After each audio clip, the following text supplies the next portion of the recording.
This is a tribute to the valiant Major Somnath Sarma, India's first recipient of the Paramvir Chakra, whose name is etched in the annals of history. मतलब है ये जो लिखाई है major Somnath Sharma को श्रद्धांजलि है। वो इंडिया के पहले परमवीर चक्र के विजेता थे। सबसे बड़ा गैलेंट्री अवार्ड है वो परमवीर चक्र। उनका जो नाम हिस्ट्री की किताबों में हमेशा के लिए लिखा गया है। यहाँ पे एच्ड का मतलब है गहराई से लिखाई होना, हमेशा के लिए यादगार होना, और एनल्स ऑफ हिस्ट्री का मतलब है इतिहास के पन्ने जो रिकॉर्ड बोलते हैं। His bravery and sacrifice stand as a beacon of inspiration for generation. उनकी बहादुरी और बलिदान एक रोशनी के दीपक की तरह है जो हर जनरेशन को इंस्पायर करता है। बीकॉन का मतलब है प्रेरणा का स्रोत। At every intersection of patriotism, whether through the National War Memorial, soul-stirring patriotic songs, books and stories recounting acts of valor, or the celebration of आजादी का Amrit Mahotsav, his memory is honored. जब भी हम देशभक्ति फील करते हैं, वार मेमोरियल देखकर, देशभक्ति गीत सुनकर, नहीं तो कहानियां पढ़कर या नेशनल सेलिब्रेशन में, हर जगह मेजर शर्मा को याद करके रेस्पेक्ट दिया जाता है।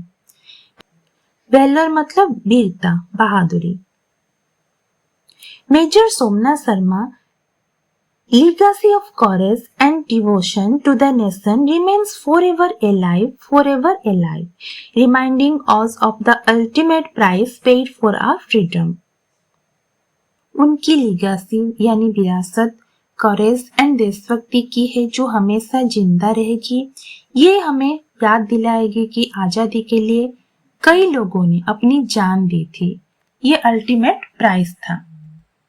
The serene Kashmir Valley in the shadows of the majestic Himalayas witnessed a tale of extraordinary heroism and sacrifice to protect the integrity of Indian borders.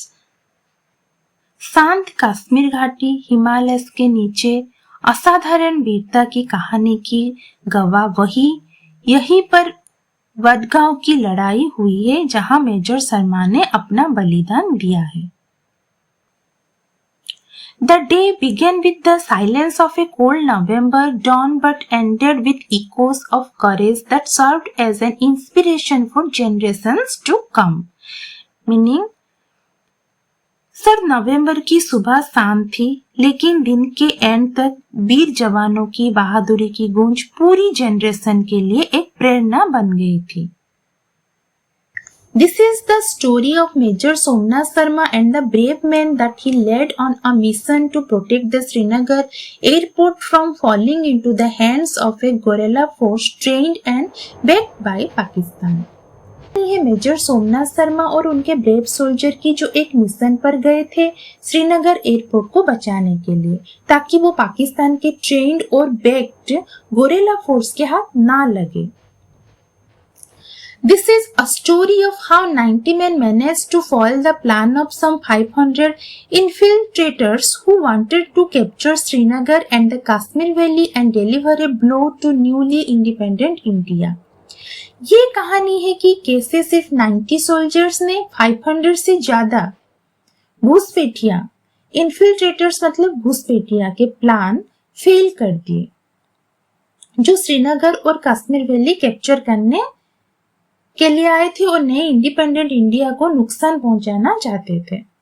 The events that led to the Battle of Budgaon started in August 1947 when Pakistan launched Operation Gulmarg to annex the Kashmir Valley. This was a violation of an existing agreement with Hari Singh, the Maharaja of Jammu and Kashmir, who had committed Pakistan not to attack the state.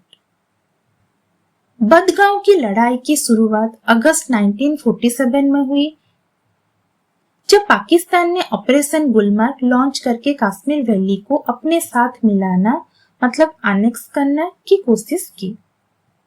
ये एक existing agreement की violation मतलब उल्लंघन था जो पाकिस्तान और Jammu and Kashmir के महाराजा हरि सिंह के बीच हुआ था।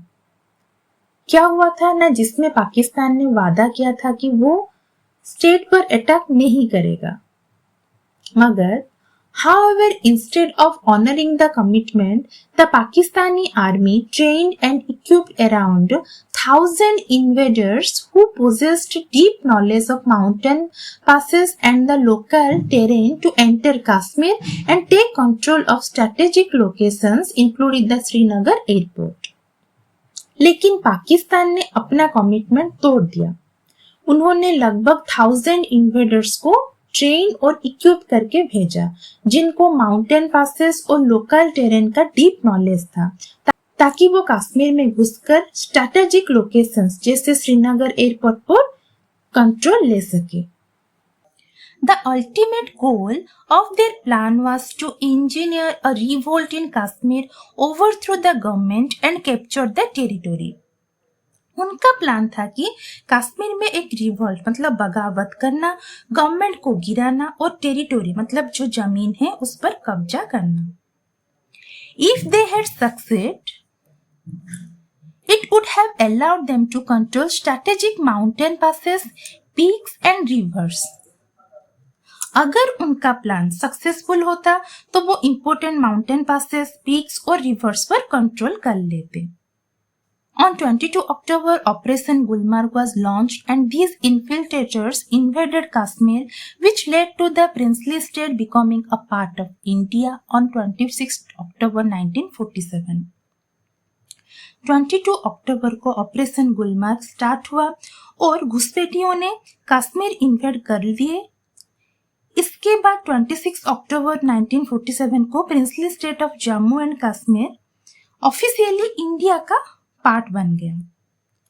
In response to this invasion, the government of India sent its troops to defend the people of Kashmir and India's border on 27 October 1947.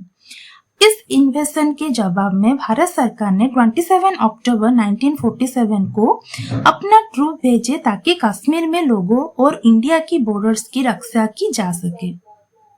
A contingent of troops posted to Jammu and Kashmir was airlifted into Srinagar because the land route through Pathankot was not in a good condition. Jammu और कश्मीर के लिए जो troop तैयार हुए थे उनको airlift करके श्रीनगर भेजा गया क्योंकि पठानकोट से लैंड रूट की कंडीशन अच्छी नहीं थी।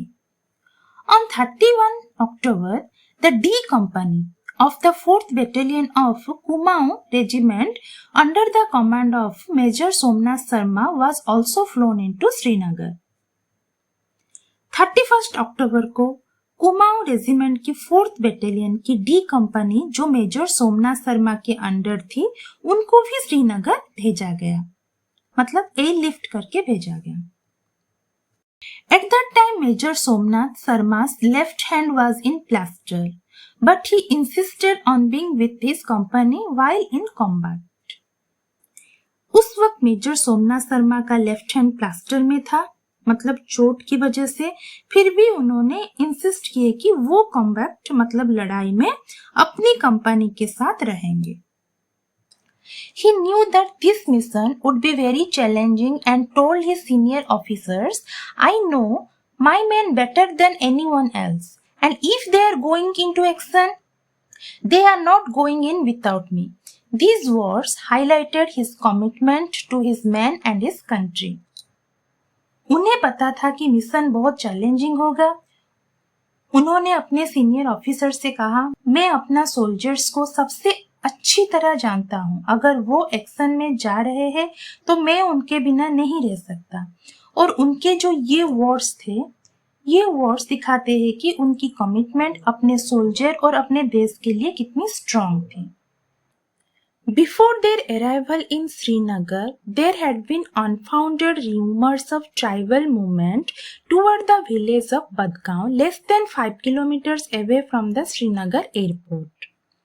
श्रीनगर पहुंचने से पहले ही अफवाह फैल गया कि ट्राइबल लोग बदगांव गांव की तरफ बढ़ रहे हैं। बदगांव श्रीनगर एयरपोर्ट से सिर्फ 5 किलोमीटर दूर था।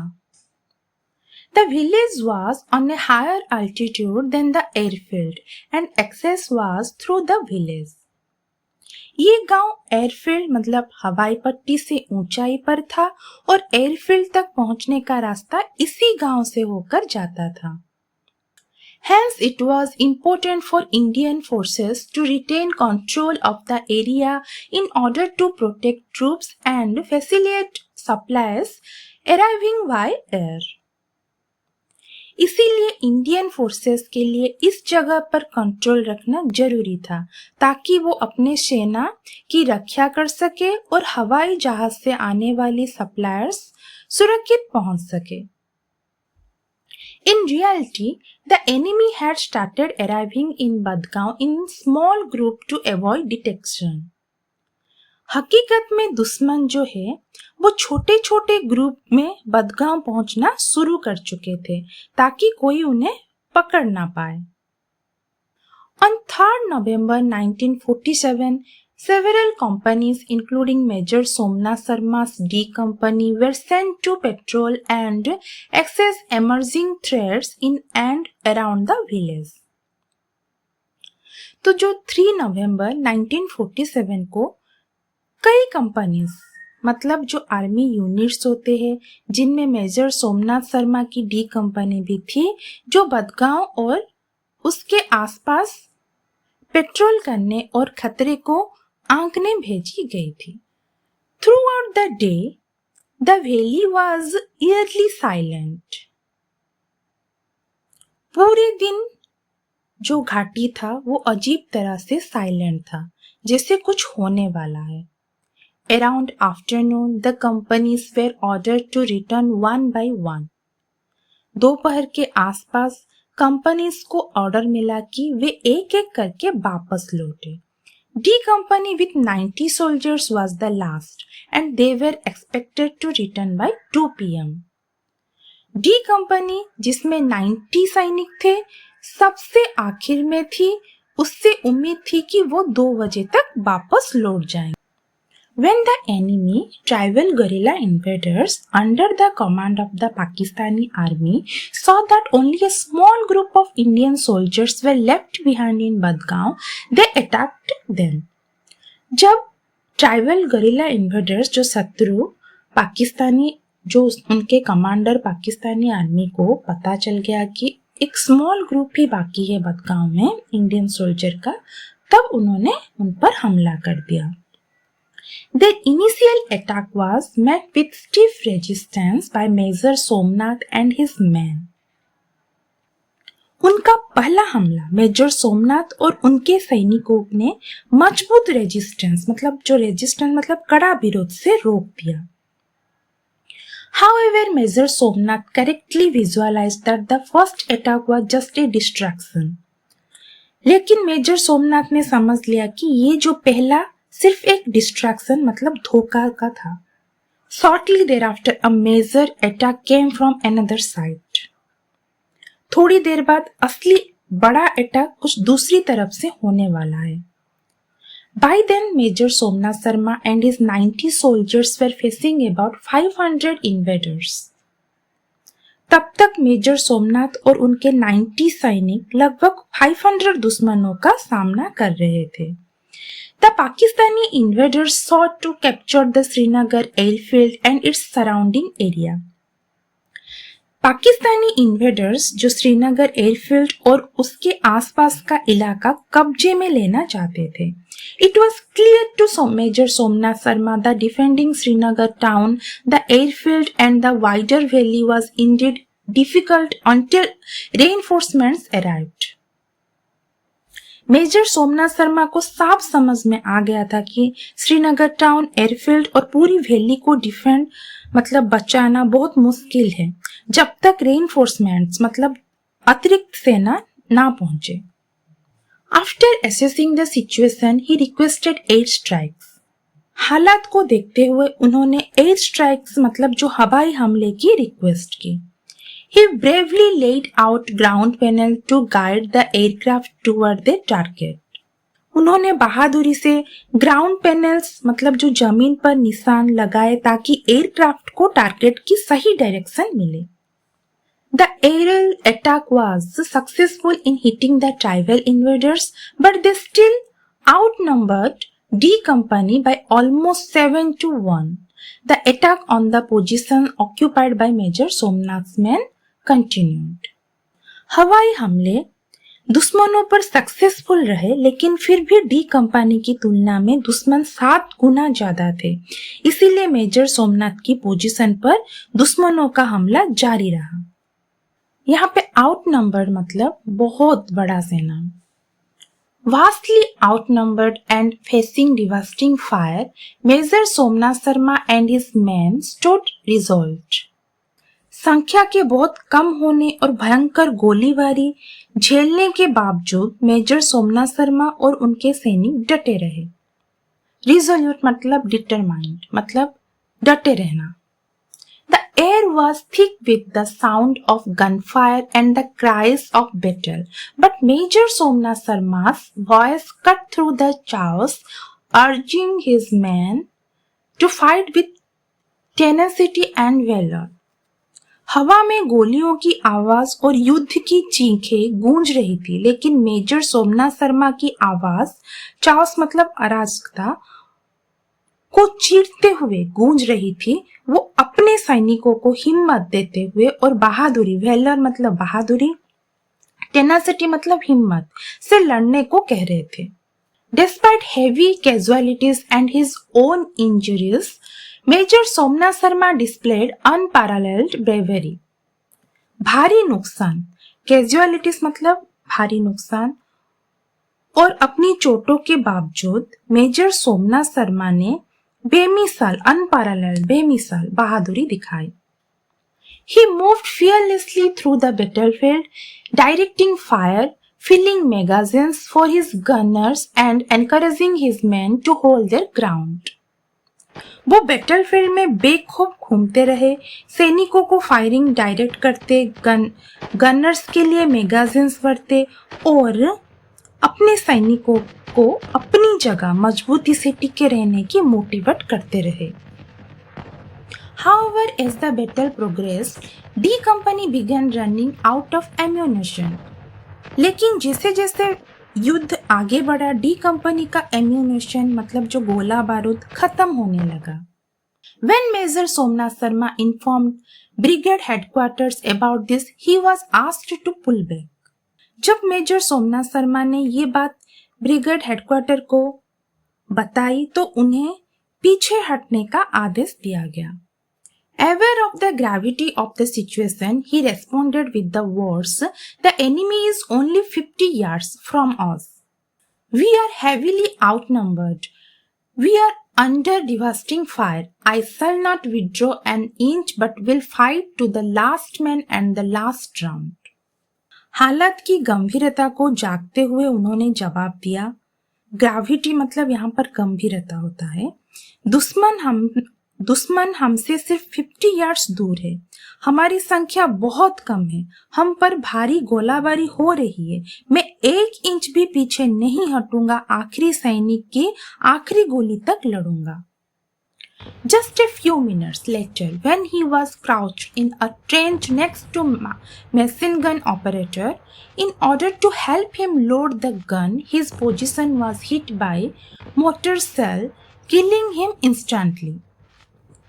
कुछ ही मिनटों के बाद जब वे ट्रेंच मतलब जो खाई होता है में एक मशीन गन ऑपरेटर के साथ बैठकर उसकी गन लोड करने में मदद कर रहे थे, तभी उनकी पोजीशन पर मोटर सेल गिरा और वो तुरंत शहीद हो गए। Despite losing their measure and faced with the overwhelming numerical superiority of the enemy, the heroic action of late Major Somnath Sarma motivated his men to hold on to their position for over 6 more hours before being overrun by the enemy. अपने major को खो देने और दुश्मनों की भारी संख्या के बावजूद मेजर सोमनाथ शर्मा की वीरता ने उनके सैनिकों को मोटिवेट किया। उन्होंने अपने पोजीशन दुश्मनों के पूरी तरह कब्जा करने से पहले 6 घंटे और संभाल रखे। Their brave resistance provided time for reinforcements to arrive, including flying in soldiers from the Punjab regiment to Srinagar. उनकी बहादुरी रेजिस्टेंस ने रेइनफोर्समेंट मतलब जो मददगार सैनिक आने के लिए समय दे दिए। पंजाब रेजिमेंट के सैनिक हवाई जहाज से श्रीनगर पहुंच गए। The heroic deeds of Major Somnath and his men thoroughly demotivate the enemy, causing more than 300 casualties, including injuring their leader. Major Somnath और उनकी सैनिकों की बहादुरी ने दुश्मनों का मनोबल तोड़ दिया। उनके 300 से ज़्यादा लोग मारे गए या घायल हुए, यहाँ तक कि उनके लीडर भी घायल हो गए। In many significant ways, D Company's sacrifice and Major Somnath's leadership saved Srinagar for India. कई तरीकों से डी कंपनी की कुर्बानी और मेजर सोमनाथ की लीडरशिप ने श्रीनगर को भारत के लिए बचाया। अगर वो फाइट ना करते तो शायद श्रीनगर हाथ से निकल जाता। The 4 Kumaon Battalion was awarded the Battle Honor Srinagar. 4 Kumaon battalion को उनकी ब्रेवरी और सैक्रिफाइस के लिए बैटल ऑनर श्रीनगर मिला, जो एक बड़ा सम्मान है आर्मी के लिए। Major Somnath laid down his life for the nation at the young age of 24. Major Somnath ने सिर्फ 24 साल की उम्र में अपनी जान देश के लिए दे दी। For this act of conspicuous bravery, Major Somnath Sarma was awarded the Paramveer Chakra. His citation reflect his heroism, patriotism and courage. He was the first recipient of the PVC awarded posthumously for gallantry and supreme sacrifice. उनकी इस बहुत बड़ी बहादुरी के लिए उन्हें परमवीर चक्र दिया गया, जो भारत का सबसे बड़ा गैलेंट्री अवार्ड है। उनका अवार्ड साइटेशन, जो ऑफिशियली लिखा जाता है ब्रेवरी के लिए, उसे साइटेशन बोला जाता है, उनके हीरोइज्म, देशभक्ति और हिम्मत को दर्शाता है। मेजर सोमनाथ शर्मा पहले व्यक्ति जिन्होंने परमवीर चक्र जीता। ये उन्हें पोस्टुमसली मतलब मौत के बाद दिया गया था उनकी बहादुरी और सुप्रीम सैक्रिफाइस के लिए। We have delved into how the events of 3 November 1947 played out. It is also worth knowing more about the early life of Major Somnath and the events that led him to make the ultimate sacrifice for the nation. हमने देखा कि 3 नवंबर 1947 के events कैसे हुए। अब जरूरी है कि हम मेजर सोमनाथ के अर्ली लाइफ और उनके सफर को भी समझें, जो उन्हें अपने देशभक्ति के लिए सुप्रीम सैक्रिफाइस करने तक ले गए। Born on 31st January 1923 in the picturesque town of Dah in Kangra, Himachal Pradesh, Somnath Sarma belonged to a family with a rich military legacy. His father, Major General Amarnath Sarma, had served the nation with distinction. Young Somnath was also deeply inspired by the valorous tale of the Mahabharata, imparted to him by his grandfather. Major Somnath का जन्म 31 जनवरी 1923 को हिमाचल प्रदेश का Kangra district के एक सुंदर गांव दाह में हुआ था। उनका परिवार मिलिट्री लीगेसी से जुड़ा हुआ था, मतलब उनके घर में पहले से आर्मी और माहौल थे। उनके पिताजी मेजर जनरल अमरनाथ शर्मा एक सीनियर ऑफिसर थे और उन्होंने देश के लिए सम्मान के साथ सेवा की। छोटे सोमनाथ को उनके ग्रैंडफादर महाभारत के वीरता वाले किस्से सुनाते थे, जिससे उन्हें देशभक्ति और हिम्मत की भावना और ज्यादा मजबूत हो गया। For his early education at Sherwood College, Nainital, to his rigorous training at the Royal Military College, Centrist Major Somnath Sarma's life was a testament to discipline and dedication. Commissioned into the 8th Battalion, 19th Hyderabad Regiment in 1942, he served with distinction during World War II in the Arakan campaign in Burma, earning mentions in dispatches for his bravery. However, it was during the Indo-Pakistan War of 1947-48, particularly in the Battle of Budgam, that the legacy of Major Somnath Sarma was truly forget. उनकी पढ़ाई Sherwood college Nainital से शुरू हुई और फिर उन्होंने royal military college सेंड्रस्ट, जो कि यूके में है, से मिलिट्री ट्रेनिंग ली। उनकी जिंदगी एक एग्जाम्पल थी डिसिप्लिन और डेडिकेशन की। 1942 में वो 8th battalion 19th Hyderabad regiment में कमीशन हुए। वर्ल्ड वॉर 2 के बर्मा अरकान कैंपेन में उन्होंने ब्रेवरी दिखाई और उनके नाम मेंशन इन डिस्पैचेस में आया, जो एक मिलिट्री अवार्ड टाइप ऑनर होता है। लेकिन उनका असली लीगेसी मतलब यादगार पहचान बनी इंडो पाक वॉर 1947 से 48 में, खासकर बदगांव की लड़ाई में, जहां उन्होंने अपनी जान देकर श्रीनगर को बचाया। टेस्टामेंट का मीनिंग है गवाही, सबूत, और डिस्पैचेस का मीनिंग है आधिकारिक रिपोर्ट, मतलब युद्ध रिपोर्ट होता है। और फोर्स्ड का मीनिंग है गढ़ा हुआ, दृढ़ रूप से बनाया गया। The life and sacrifice of Major Somnath Sarma embody the highest ideals of duty, honor, and patriotism. He has been a source of inspiration for soldiers and citizens alike. Most importantly, his story is a reminder of the sacrifice made by countless men and women in defense of the motherland and highlights the profound sense of duty that inspired them. Major Somnath की जिंदगी और sacrifice एक example है duty, honour और देशभक्ति के सबसे ऊंचे आइडियल्स का। वो सिर्फ फौजियों के लिए नहीं बल्कि आम नागरिकों के लिए भी इंस्पिरेशन बने हुए हैं।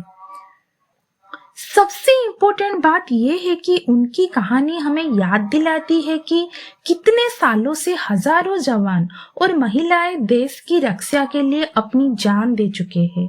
उनका एक ही मोटो था, duty towards the Motherland. In the quiet of Kashmir Valley, where the echoes of D Company's battle with infiltrators have long since faded, the story of Major Somnath Sarma remains a beacon of courage and sacrifice. His valor ensured that the tricolor would continue to fly over Srinagar, and his name is forever etched in the golden pages of India's military history. Kashmir valley की शांति में जहां D company की लड़ाई के Eeco मतलब गूंज कब का खत्म हो गया, वहां भी मेजर सोमनाथ शर्मा की कहानी एक बीकन बनी हुई थी, करेज और सैक्रिफाइस का प्रतीक। उनकी बहादुरी ने एंश्योर किया कि त्रिरंगा हमेशा श्रीनगर पर लहराता रहे और उनके नाम भारत के सेना इतिहास के सुनहरे पन्नों में हमेशा के लिए लिखा दिया गया है। The life and legacy of Major Somnath Sarma stand as a poignant reminder of the price of freedom and the enduring spirit of those who fought to protect it. His story, marked by selflessness and bravery, will continue to inspire and guide generations to come, ensuring that his sacrifice is never to be forgotten. His name is etched on the honor wall of the National War Memorial. उनकी जिंदगी और विरासत एक पोइग्नेंट reminder है, मतलब कि दिल को छूने वाली, याद दिलाने वाली चीज कि आजादी की एक कीमत होती है और ये भी जो लोग इनको बचाने के लिए लड़े, उनकी आत्मा और जज्बा हमेशा जिंदा रहता है। उनकी कहानी जो सेल्फलेसनेस और ब्रेवरी से भरी है, आने वाली जनरेशन को इंस्पायर और गाइड करती रहेगी। ये सुनिश्चित करेगी कि उनकी कुर्बानी कभी भुलाए ना जा सके। उनका नाम नेशनल वॉर मेमोरियल के ऑनर वॉल पर लिखा हुआ है, जो उनके सुप्रीम सैक्रिफाइस का हमेशा यादगार रहा है। That was the story of Major Somnath Sarma, a soldier whose courage and sacrifice will forever shine in India's history. Let us salute his bravery and remember that our freedom comes at a price. If this story inspired you, don't forget to like, share and subscribe to the channel. Thank you.